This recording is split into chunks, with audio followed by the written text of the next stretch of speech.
Assise sur une chaise trop droite et inconfortable, je devrais tout raconter. On m'a amenée dans une salle de conférence où j'attends Maître Savoie. Un avocat important, m'a-t-on dit. Mon père a pris place à mes côtés, et alors qu'il arbore habituellement un air calme et serein, que j'ai toujours admiré, cette fois, il est vraisemblablement plus nerveux que moi. Papa parle lentement. Il a toujours été ce grand sage qui perçoit le bon côté des gens, même les connards de ce monde, ce que je n'ai jamais compris. En fait, je l'ai détesté pour cela. J'aurais aimé parfois qu'il soit ce gros papa italien qui défend sa famille à tort ou à raison et qui fait sa loi avec un revolver caché dans son pantalon. Mais mon papa, c'est un bon Jack. Tout le monde l'admire et moi, c'est l'homme que j'aime le plus sur cette terre. Il sait doser l'écoute et les conseils et il a cette facilité à entrer en contact avec l'âme des gens tout en étant un homme d'affaires hors pair. Il est juste, il est vrai. C'est mon pilier. J'ai toujours affirmé que je suis son portrait craché et que mes sœurs ont les traits de ma mère. Je l'aurais suivi à vélo jusqu'à Tombouctou sans sourciller s'il me l'avait demandé. Durant mon adolescence, alors qu'à l'école c'était la guerre, j'aimais encore rouler à bicyclette aux côtés de mon père courant un demi-marathon. Papa se lève soudainement et entame un va-et-vient près de la table de conférence en bois verni. Moi, je suis figée. Je n'ai pas envie de raconter à un inconnu les dernières années de mon existence, de surcroît devant mon père. Je crains de le décevoir. Je garde la tête baissée. Je veux pas croiser son regard. Maître Savoie fait son entrée dans la salle de conférence. Un petit homme, trop court sur pattes, aux lunettes trop rondes.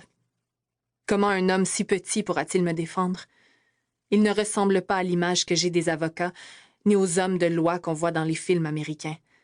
Pas de mafioso italiano ici, mais plutôt un mini-monsieur qui, me dis-je pour me rassurer, est sûrement très intelligent.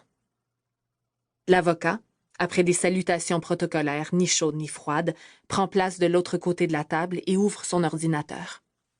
Par chance, son écran ne fait que 18 pouces, sinon je crois bien que son visage aurait disparu derrière.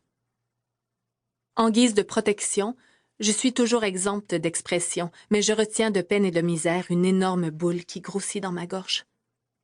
Cette boule, je l'ai encore aujourd'hui. Elle refait surface lors de cauchemars nocturnes où je tente désespérément de hurler sans qu'aucun son sorte. Souvent, le matin au réveil, les traces de larmes ont creusé leur trajectoire sur mes joues et la gorge me brûle à force d'avoir essayé en vain de crier. Papa se rassoit à mes côtés en me prenant la main et, inévitablement, nos regards se rencontrent. Ses yeux si doux transpercent mon âme et j'y vois toute la souffrance d'un père qui n'a pas su protéger sa fille. Je me sens toute petite, fragile, anéantie et désolée. Je suis désolée, papa, de t'avoir fait subir mon histoire. C'est l'heure. Maître Savoie demande ma déposition. Je dois tout raconter. Ceci est mon histoire. Non celle d'une lointaine étrangère, ni celle d'une femme d'ailleurs.